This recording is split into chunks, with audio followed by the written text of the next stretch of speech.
discuss about the week 8, which is the energy, fossil fuels and renewable energy. So when we say naman po fossil fuels, yan po yung mga non-renewable like hydrocarbon based energy sources po siya.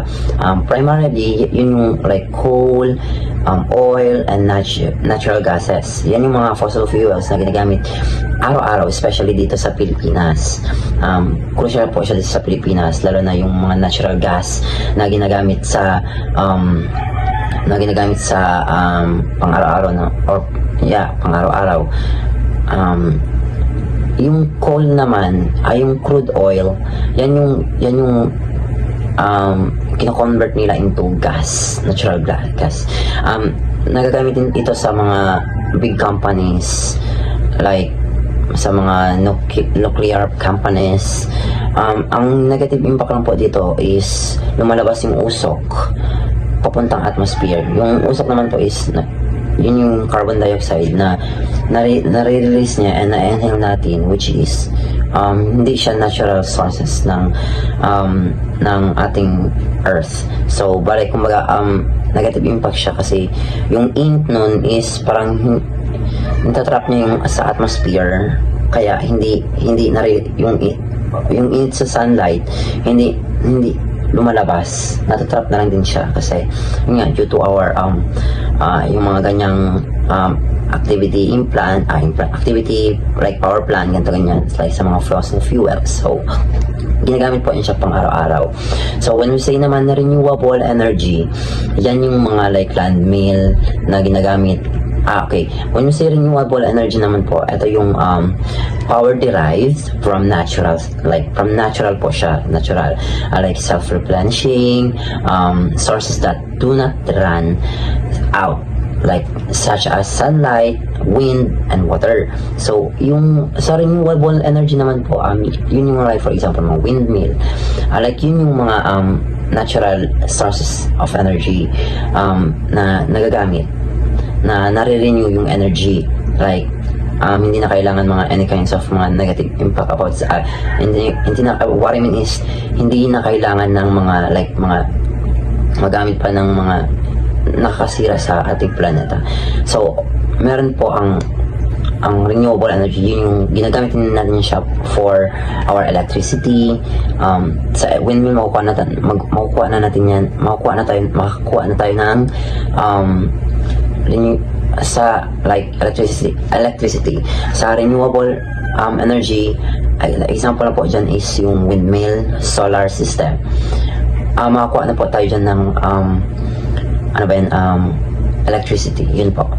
Hindi na po natin ginagamit yung mga any kinds of na nakasira sa ating planeta. Okay, or so I have here in my topics sa objectives. Sa objectives po, ma-understand natin ang energy distribution and consumption sa Pilipinas. And we're going to study the electrical demands based on the Philippines and economic growth, kung ano yung mga population and economic growth dito sa Pilipinas, kung na-increase ba or nag-decrease. So identify the cause and effect of using renewable and non-renewable sources, and we're going to understand the various government or policies or laws with regards to their environment, energy, and natural resources. Yun po yung maintindihan natin sa this topic.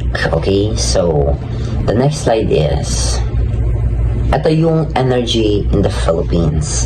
So makikita natin dyan sa slides natin, when we say ito yung mga energy na ginagamit sa Pilipinas. Okay, the total primary energy consumptions of the Philippines in 2012 was 30.2 MTO or million tons of oil equivalent. Yan yung nagagamit sa Pilipinas. and most of which came from fossil fuels. So, yung energy na ginagamit sa Pilipinas, mostly po, yung mga fossil fuels. Meron din po yung mga renewable energy. Yung ginagamit natin for our electricity in our daily lives, like electricity. Electricity consumptions in 2010 was 64.52, so TWH, of which almost two-thirds came from fossil fuel. So sa two-thirds na yun, yung sa energy ng Pilipinas, sa two-thirds na yun po is sa two-thirds na yun is yun yung fossil fuels na nagagamit natin in our daily lives para makabuti ng electricity. So yun po, 21% from hydroelectric plants. So, sa 21% na po yun is nagagamit natin yung hydroelectric plants. Yun po. And 13% naman from the other renewable sources. Like, yun nga, mga electricity natin, any kind of na nagagamit natin from renewable sources. The total po generating capacity was 16.36 GW. So, ano nga yan? So, the Philippines is an emerging economy. So, and its economy has greatly shifted. So, nasi-shift po siya from agriculture to industry. From agriculture to industry. So, yun yung sa energy in the Philippines. Yung economy ng Pilipinas is nag-shift siya from agriculture to industry. So, in terms of energy use, conventional fossil fuels like oil and gases na ginagamit natin everyday, lalo na ngayon, are the main sources for its primary demand. So, demand siya sa Pilipinas, yung fossil fuels. Kasi nagagamit natin yan. Especially yung oil and gas. Importante po yun siya sa Philippines. So, as usual naman po na ginagamit po talaga yun siya. So, according sa to the 2011, yung primary energy consumptions of the Philippines, like 31% of the consumptions was met by oil, like mga crude oil na ginagamit. Yun yung 31% na ginagamit natin. 21% naman is yung coal, 22% naman by geothermal, and 12% naman po is yung biomass, and 6% is biohydro, and 1% is other renewable energy like wind, solar, and biofuel. So yung energy na ginagamit natin, bale, yung 1% na yun is other renewable sources na yun, like mga windmill, solar, and biofuel. So yan lang yung mga 1% na nagagamit dito sa Pilipinas, kasi mostly yung fossil fuel talaga yung in demand sa Pilipinas. So the Philippines is located in the Pacific Ring, kasi located po tayo sa Pacific Ring, okay, Ring of Fire, and thus has a high geothermal potential. So nasa high geothermal po tayo, like potential in terms of electricity generations.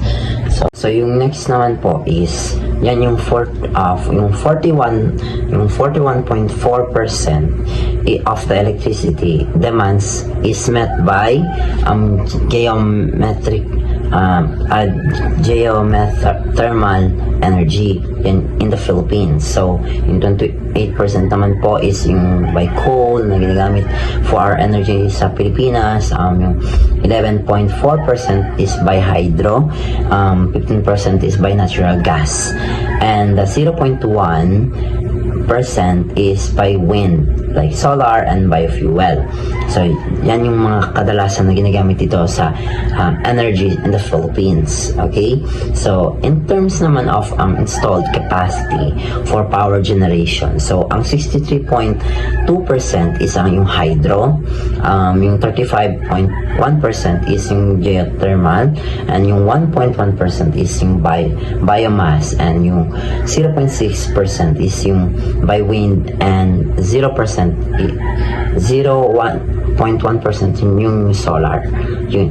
Basta ang gold, yung ano dito is, endaman po talaga yung fossil fuels dito sa Pilipinas. Kasi nagagamit natin yan siya, okay?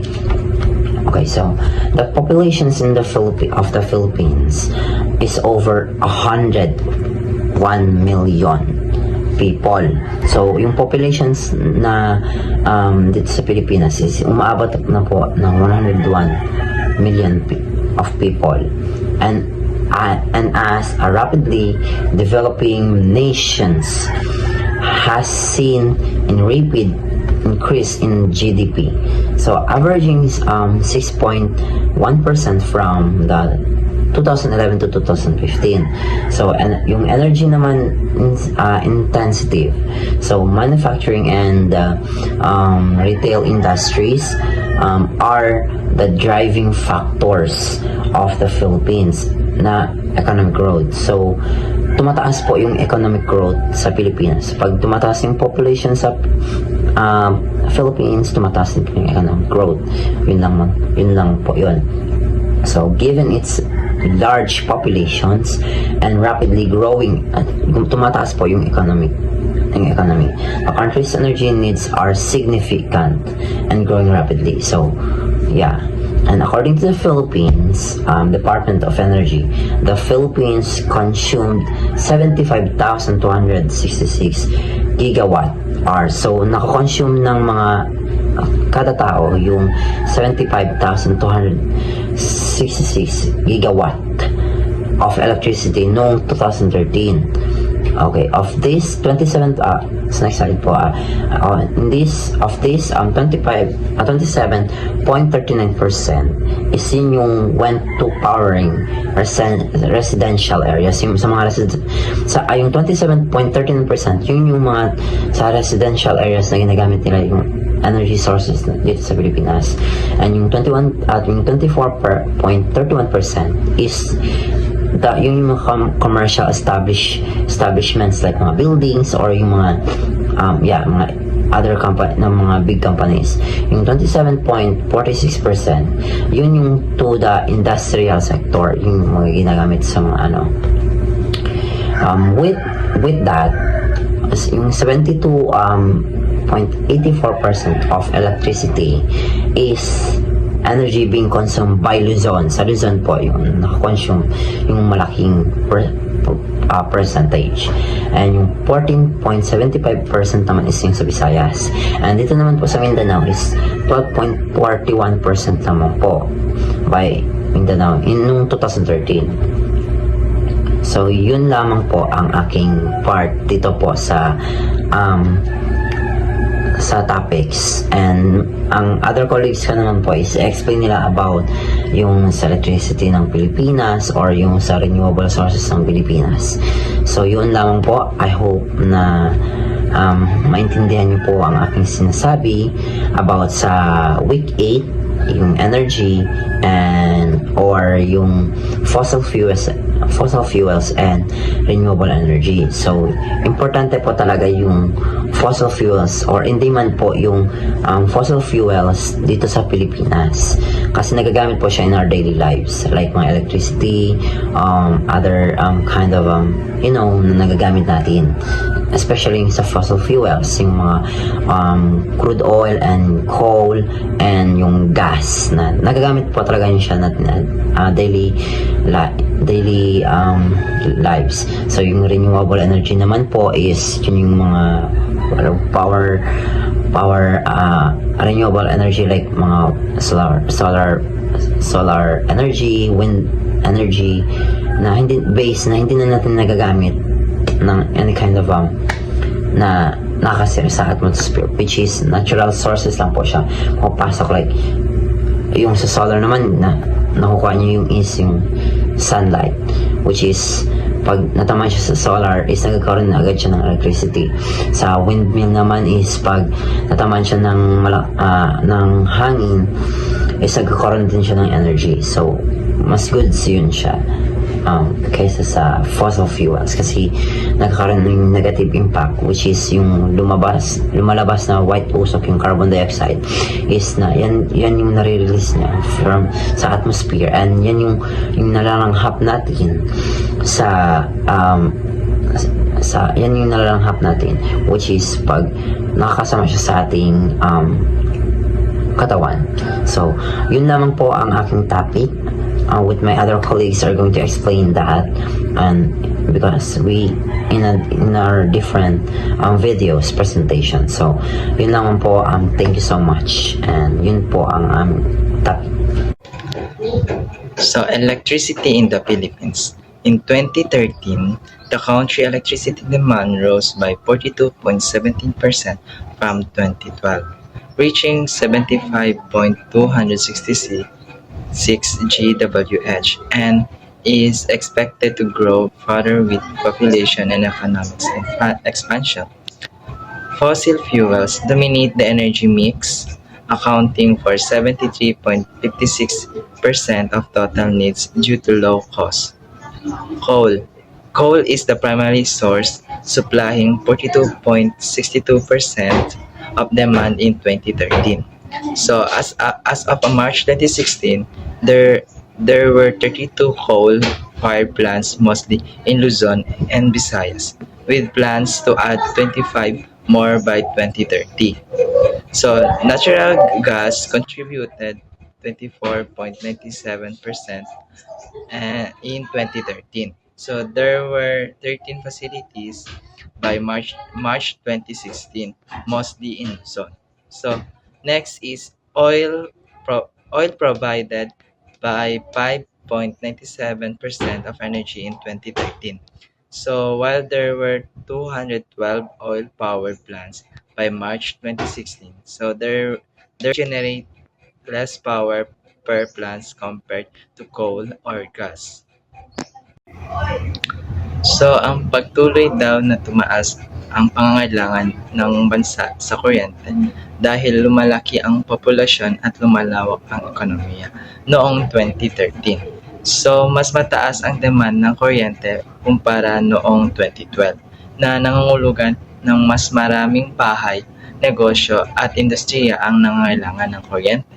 So pangunahing umaasa ang Pilipinas sa mga fossil fuel tulad ng coal, natural gas at oil.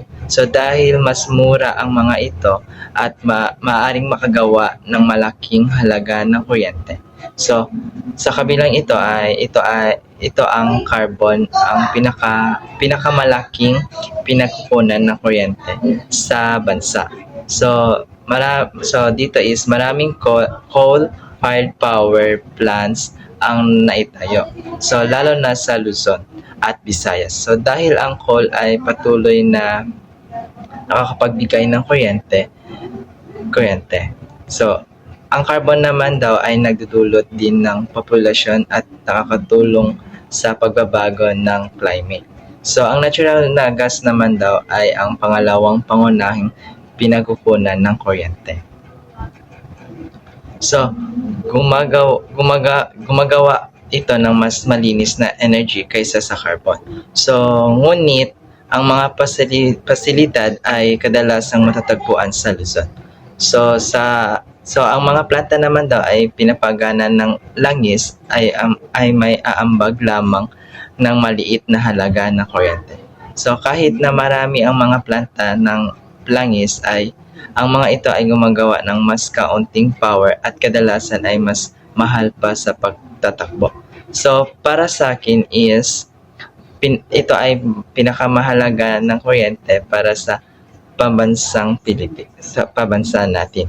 So ang mga pabrika, paaralan, hospital, transportasyon at mga sambahayan ay lahat ay umaasa sa isang matatag na pag-asa sa mga fossil fuel at fossil fuel ay maaring makapinsala sa kapaligiran. So dahil dito is sa tingin ko dapat ipagpatuloy ng Pilipinas ang pagbuo ng renewable energy source tulad ng solar, wind at hydroelectric power. So mapagkukunang ito ay mas malinis at mas napapanatiling para sa hinaharap. So overall is kailangan ng Pilipinas ng mas maraming kuryente para sa suportahan ang pag-unlad, ngunit kailangan din natin na balansehin ang production ng energy para sa pangangalaga ng kapaligiran. My name is Casey Jubado. So my topic is renewable energy in the Philippines. So the Philippines is uniquely positioned in the renewable energy landscape.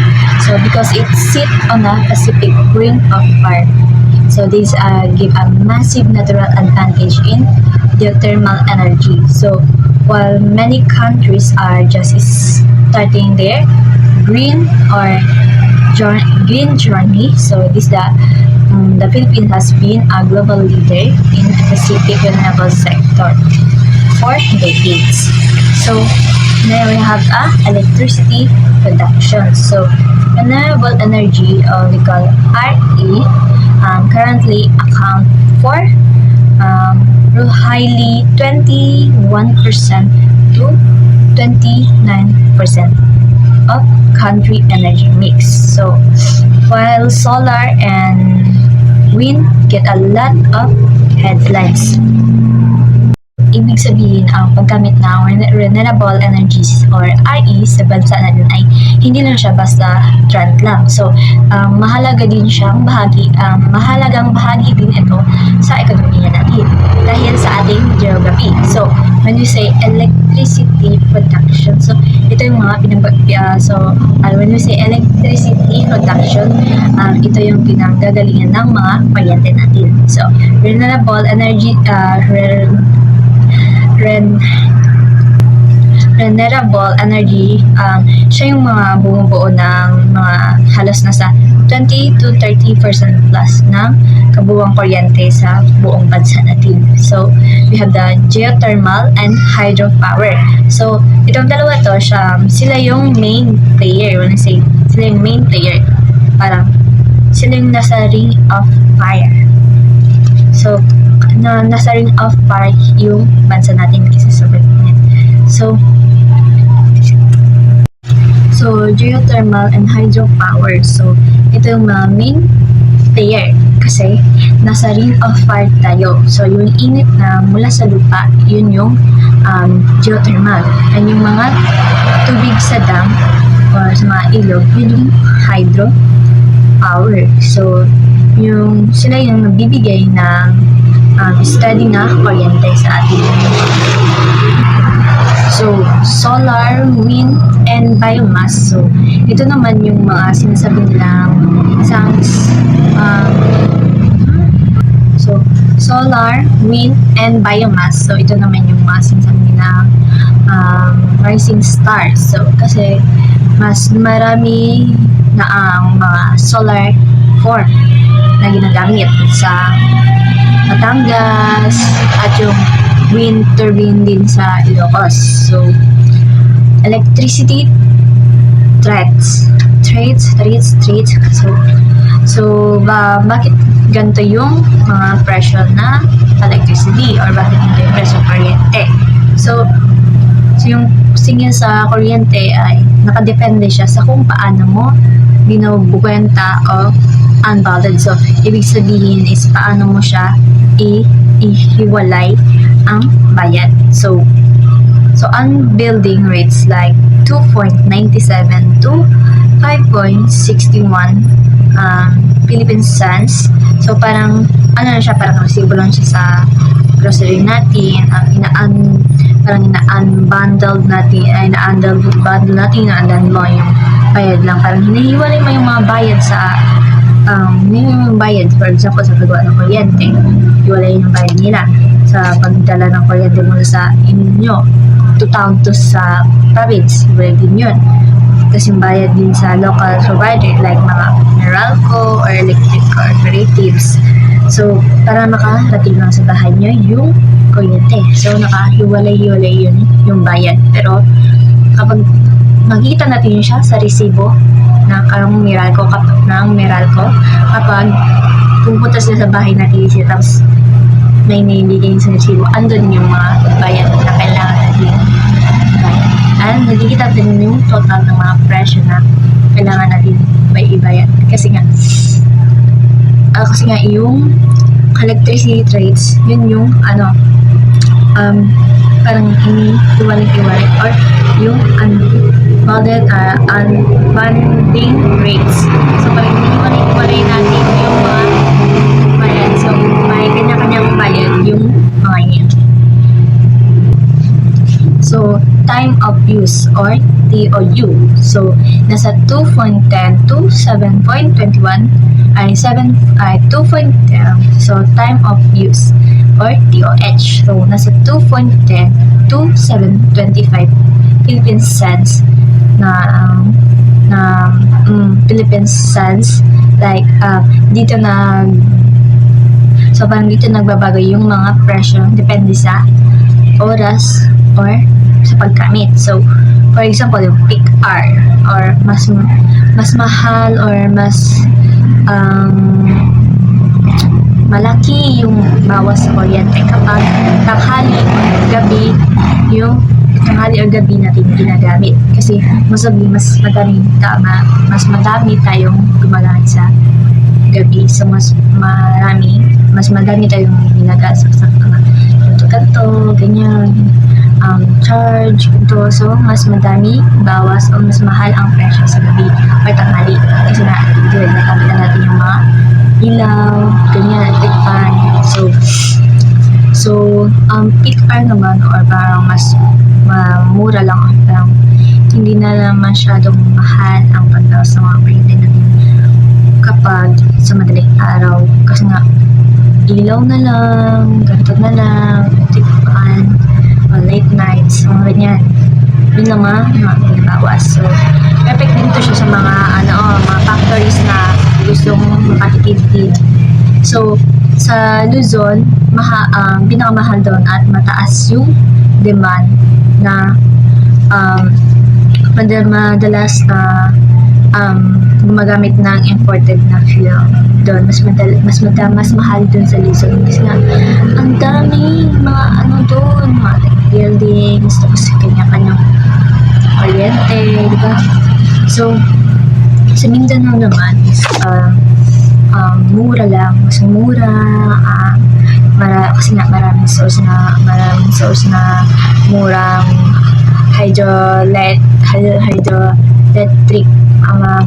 So sa Mindanao naman is mura at mas mura sa Luzon kasi mas maraming source na murang hydroelectric power. So kaya mas mababa yung base price sa Mindanao kumpara sa Manila. Kasi nga sa Manila is walang makikita na gamit ka ng hydroelectric power compare sa Luzon.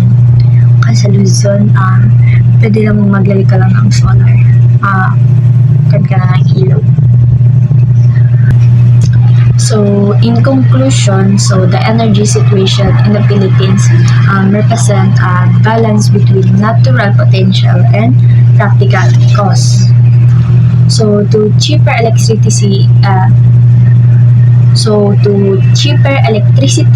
and cleaner environment in the Philippines lies in continue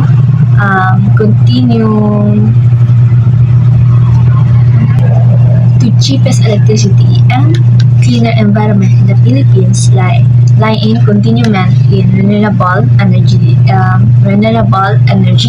So, and the resourcefulness of citizens in understanding on how and when to optimize their power consumption. So, tayong mga Pilipino, kung alam natin kung paano makatipid or paano gamitin ng maayos ang kuryente natin para hindi gaano kataas yung mga binabayad natin.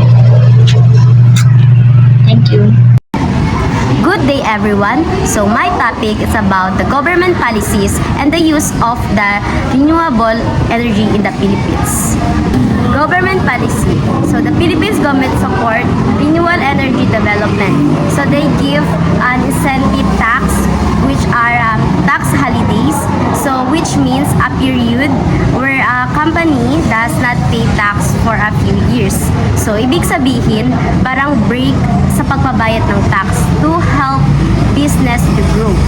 So for up 7 years to help businesses. So we have also duty-free importation. So yung duty-free importation of equipment, this means is the company can bring in equipment for other countries without paying extra taxes. So which means it's import duties. So mas mura at mas madali makabili ng mas mura at mas madali makabili ng machines for projects. So mas madaling makapag-start ng renewable projects. So next is in 2012. So in 2012, the government introduced the feed-in tariff. So feed-in tariff or FIT system. So ito naman a policy where a government guarantees payment of renewable energy producer for electricity they generate. So ito sigurado ang bayad kaya na-encourage ang paggamit ng renewable energy. So which help renewable energy. So dito sa government sa fee tariff, ito yung sigurado ang bayad kaya na-encourage ang paggamit ng renewable energy. So which helps renewable energy sa producer by giving a fixed payment for the electricity they produce. So next is the usage of renewable energy. So renewable energy comes from natural source. So ito yung like winds, solars, biomass, and geothermal. So ito yung hydropower is partly siya sa renewable because they limits as measurement ng output nito. So in 2015, about 27.5% of the country total energy consumptions came from renewable sources. So 27.5% of the country total energy consumptions. So this means that 27.5% of all energy used in the country comes from the renewable source. So ibig sabihin, almost 1/4 ng energy natin ay galing sa source like solars, winds, and etc. The data from the 1990 to 2015 shows that the changes that usage but is still steady overall. So in conclusions, overall, the government continues to support renewable energy. So it big help or malaking tulong ito sa ating environment for the future energy supply to our countries. Good day everyone. Today, I will explain about renewable energy in the Philippines. So, ang renewable energy ay tumutukoy sa energy sources na hindi nauubos at environment friendly tulad ng araw, hangin, tubig at init sa lupa. Hindi tulad ng fossil fuels tulad ng coal at oil. Ang renewable energy ay mas sustainable at mas safe sa kalikasan natin. So in the Philippines, renewable energy is being developed mainly to reduce dependence on imported fossil fuels. Ibig sabihin, hindi na tayo masyadong aasa sa ibang bansa para sa oil at coal. So dahil dito mas nagiging secure ang energy supply natin. So aside pa dito, very important rin talaga ang renewable energy para ma-address ang climate change.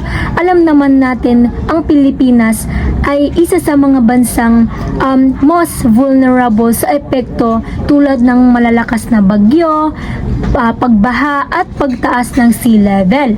So, noong 2013, no, ang renewable energy ay nag-provide ng around 26% ng electricity sa bansa, which is equivalent to about 19,903. So, ang goal ng government ay pataasin ito hanggang 50% by 2030 habang binabawasan ang carbon emissions. About renewable energy examples. So we have here hydropower, geothermal energy, solar energy, wind energy, and bioenergy. So what is hydropower? So hydropower is came from dams generating electricity from rivers. Yung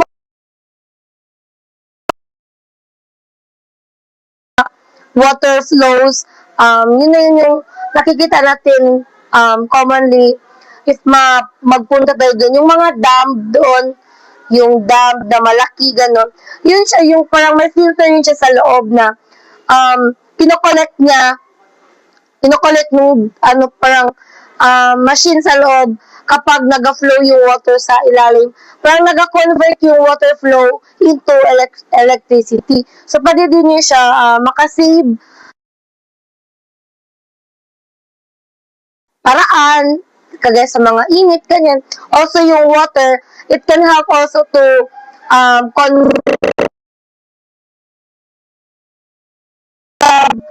geothermal energy. So, inside geothermal naman, using heat, pero ito siya kakaiba kasi galing siya sa volcanic. So, yung volcanic, di ba, super init, unless sa sikat ng araw.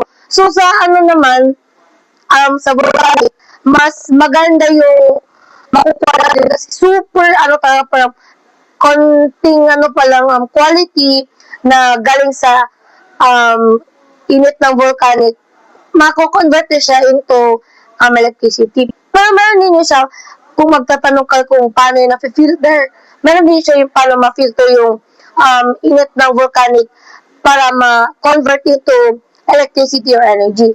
So next, we have solar. So, as you can know na, or as you can see na, alam naman natin kung saan nanggaling yung solar, di ba? So, yung solar is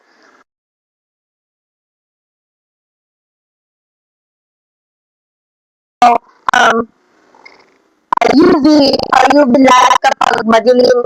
Kagaya ngayon, yun yung ginagamit sa common na mga bahay, yung mga gusto makasave ng kuryente, di ba? Mahal naman ang kuryente ngayon. So, mas pipili nila magamit ng solar panel or yung dinidikit. Ang iba din yung solar panel, yung ganyan na para sa ilaw lang. Yung direct kapag maggabi, yun yung ginagamit sa mga province or kahit dito sa atin sa syudad. Kung gusto natin makatipid, kagaya namin, may solar panel kami or yung sa lang, ilaw. So, iba din yung solar panel na dinidikit sa bubong, sa also yung mga solar na UV light, dinidikit siya. Pero yun is malaki sa mga atip.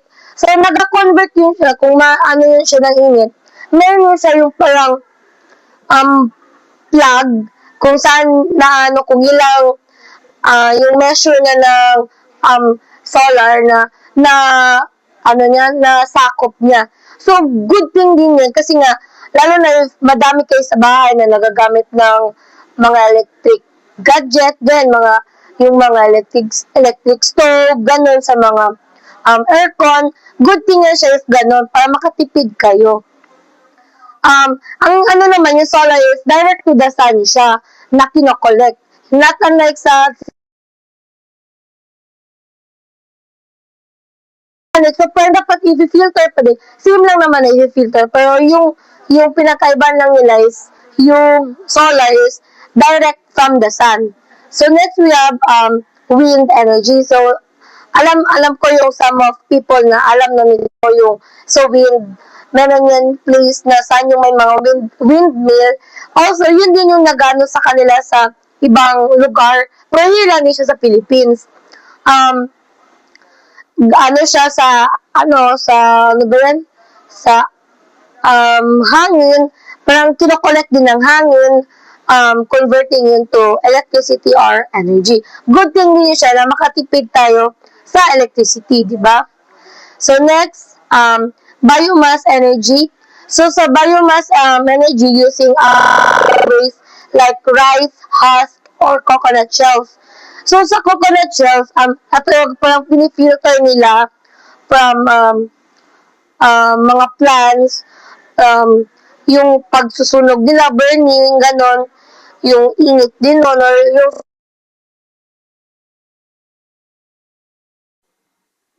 nag-convert siya oil or fuel, 'di ba? Meron na kagaya ng mga kurudo, 'di ba? Oil. So yun din siya yung mga ginagamit sa generator, 'di ba? So makatipid din tayo na nako-convert yung some things na hindi natin alam na pwede pala, 'di ba? Or kahit sa mga agricultural, yung mga tinatanim natin, pwede pala magamit converting into energy. So, di ba mas maganda kapag nalalaman natin yung deep resources sa kung ano yung pwede maging ng energy and electricity. So next, we have real life examples. So sa solar panels, providing electricity na rural homes, lalo na yung mga lugar na malalayo talaga sa, kumaga sa, sa poblasyon. Sa kagaya natin, di ba, yung iba malayo sa mga ng kuryente. So, yung ginagamit nila yung solar panel. So, mas good thing yun na meron sila gano'n na para may source of light din sila. So, next, wind turbines in coastal nito yung mga coastal areas, coastal province, yun siya. Alam naman natin na may lugar, alam natin yung lugar na saan may windmill. So next, sa geothermal plants, producing large-scale electricity in volcanic regions. So ito yung mga malalapit sa mga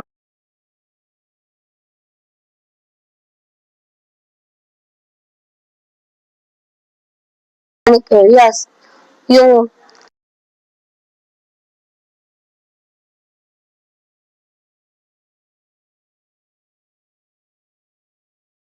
hydropower, yun yung mga dams.